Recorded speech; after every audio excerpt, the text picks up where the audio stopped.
Good morning, Mr. Meyer here. At least it's morning for me right now.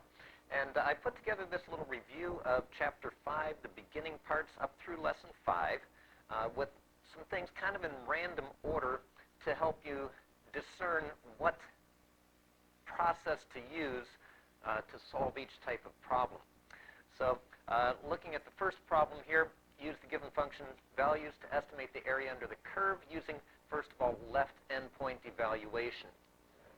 So we're going to just take rectangles using left endpoints. We see that the width of each rectangle is 0.2, and that is consistent across the whole interval. So we can just use our delta x as 0.2 and multiply that by the height of each rectangle. Since we're using left endpoints, we're going to use the height of the first rectangle as the 1.0 plus 1.4 for the next rectangle, and on up until we get to the 1.6 at the end there. That's a 2.0 plus 2.2.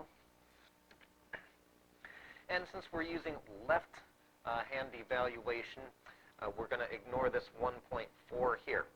So all we have to do now is sum those and multiply by 0.2 to get our estimation for this.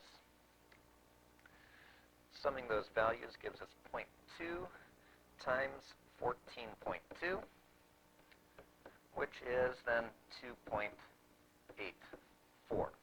So 2.84 would be our left endpoint evaluation. For the right endpoint evaluation, we're going to take that same interval width, 0.2, and multiply the 0.2 now times the right endpoints. So for the right endpoints, we're going to start with the 1.4 and use all of those values. Summing and multiplying those values gives us 0.2 times 14.6, or approximately 2.92.